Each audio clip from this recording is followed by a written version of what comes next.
Pick is in. There we go. The Niners are selecting. Everybody, you guys get your drinks ready. When Goodell goes up there, we're going to cheers together before he announces the pick. There we go. Goodell's up there talking. With the first pick, the first-round pick for the 49ers sits Trey Lance at pick 31. Ricky Pearsall, wide receiver, Florida. It's a little bit of a reach, but I don't hate it. I didn't like him as much as other people. Somebody put that in your chat. Somebody put that in the chat earlier. Yeah. Wow. He was a lot of people. Antonio, a good friend of the show. They love him. Let me go to my what do you think real quick, Ant, before, I don't know if you can hang around or what you got going, but yeah, I'll hang around for a little bit, but Ricky Pearsall is actually one of my guys that I like. I like Ricky Pearsall. The ability to catch the ball in traffic, one-handed catch, great hand strength.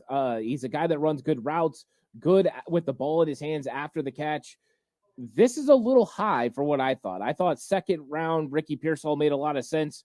49ers obviously feel something different, but this is a guy that you can plug in, and he fits the Ray McCloud type role. He can do some of those things that you want from a player. I like him. I think it is a little high, but this is what the 49ers do. They give value that's way different from everybody else, and I think that's why they took Ricky Pearsall here. Yeah, I mean, my write-up on him, so this is in my draft book, 6'1", 203. Okay, that's awesome. Yeah, he could play all of the spots. 4'4", 140, 42-inch vertical. Routes and hands. Like, he is a circus catch magician. The best catch of the year. Oh, we got a trade. The Carolina Panthers traded up to 32, but I want to keep talking about Ricky Pearsall. Wide receiver. I mean, this dude ran a 6'6" cone. Kyle Shanahan has said so many times he wants change of direction. That is elite, elite, elite. Routes and hands, catches everything. Tough player, just moves the chains consistently. This is a Brock Purdy pairing. It's not an Ayuk replacement. That's not what it is. This is somebody that could play all three spots. So smooth. Great Senior Bowl. Shanahan loves Senior Bowl players. One of the best route runners in the draft. Maybe the best change of direction wide receiver in this draft. Wish he played as big as he is. That was my one question mark. And while I bumped him down, I had a top third-round grade on him. It's a reach. I did not have a first-round grade on this dude.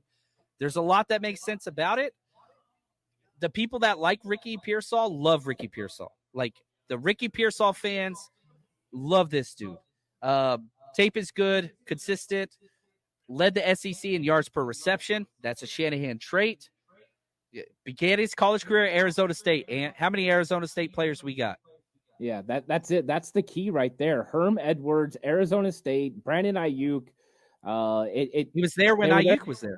Yeah, it makes too much sense. That's how Kyle rolls. And John when he has a familiarity with a coach, he really relies on that coach to give him good intel. Probably what happened with Pearsall. Yeah, and, SEC academic honor roll, that's a must for 49ers early on. You don't have any issues with, like, injuries and all that stuff.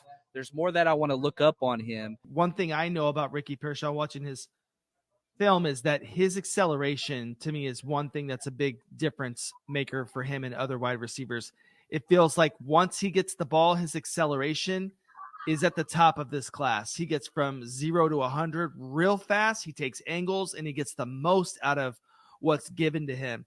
In a Kyle Shanahan offense, this man could eat up a lot of yards. So I don't hate it. I think people in the chat are, they're doubting it, but you got to trust the NFL scouts to maybe go a little bit further than what we can do and know and maybe trust what they're seeing.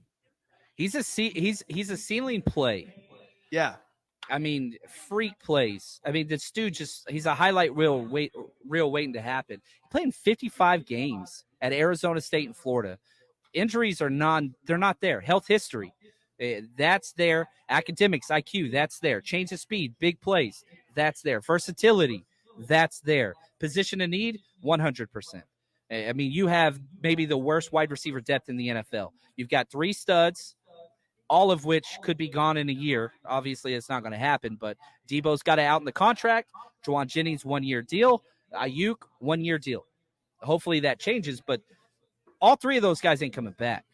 Now you have somebody that can step in. I don't know. I don't dislike the pick. I'm not in love with it. I don't think it was a value pick. It wasn't. I didn't have a first-round grade on it. I had a third-round grade on it. But he makes sense. I don't know if that adds up. And what are you feeling, man? I think the hardest thing for people to wrap their heads around is there's been such a want from 49er fans to address the offensive line. I think offensive line went heavy in the first round, and I think there were reaches for offensive line in the first round, and it didn't make sense realistically for the 49ers to take an 8th or 9th best offensive lineman at the end of the first round. I think what's going to be hard for people to wrap their heads around is Ricky Pearsall hasn't been somebody that people have talked about being a first-round player for the 49ers. We've seen Ladd McConkey. We've seen Adonai Mitchell. We've seen those guys that are big-time potential talent. So when people look at Ricky Pearsall, they're not going to see it. But this is definitely a coaches and scouts kind of pick where they got together and they found a player that fits the system to the T, and they decided that that was worth it no matter where they were going to take him. This made sense, and they thought enough value was at 31. The Panthers selected Xavier Legette, wide receiver. Again, another guy that I had kind of a similar round grade on Pearsall, but he's not a consistent player. He's a gamble player. Pearsall, high floor, high ceiling. Legette, higher ceiling. I would say that. But so that's where we are. Matt Barrows put out Ricky Pearsall handled punts last year at Florida, 11 returns, 126 yards. So that's there as well. Chuck, how we feel about this draft day one, man? I mean, it's definitely one for the books. It's one for the history books. We've not seen anything like it before. It's going to change the precedent of what we see. I think that this next year, the performance of these rookies and the quarterbacks especially, it's either going to teach us a valuable lesson, which I think is what's going to happen, or it's going to continue on and we're going to see quarterbacks go even more so in the first round next year. I'm blown away by how the first round went this year. Yeah, same. Ant, what do you think, man? Niners and just kind of overall. Yeah, I think first off, sorry, Trent Taylor, that you're probably not going to make the 53-man roster now. You just lost your job. But other than that, it was a fun draft. It was interesting the way that so many offensive players went early, and then there wasn't as much priority put on defense. And I think that that's an interesting way to look at this league now, where offense is definitely the way to go. But the 49ers always shock us with what they're going to do.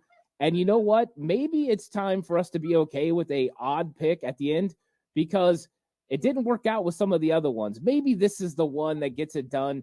I like Ricky Pearsall, so I'm not going to hate this pick. I would have liked this a lot better in round two. But let's see. Kyle Shanahan knows what he's looking for. And as somebody put in chat, you're looking for an eventual replacement of Jawan Jennings, and Ricky Pearsall is that type of player. Is he going to block like that? No one is. But can do the dirty work that he needs to do as far as catching the ball in zones and being an alternative to the other two guys. I think that was a solid move. But overall, interesting draft. No cornerbacks taken until the 20s. Wow. That's crazy. Tommy says stupid pick, reach. That seems to be the overall thing. I do think it was a reach. Personally, I would have preferred trading back and then taking this pick, but the Niners had a first-round grade on them. Or obviously there was a trade back because the pick right behind you was traded.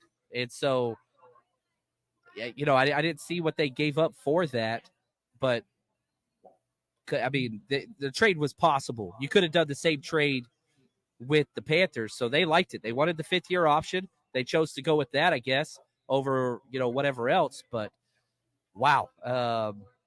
Here we go. We just got the details from the Carolina Panthers trading up. They gave up number 33 and number 141 for number 32 and 200. So they fell back one pick and lost that fifth-year option, but they jump up 60 spots in the fourth round or the fifth round.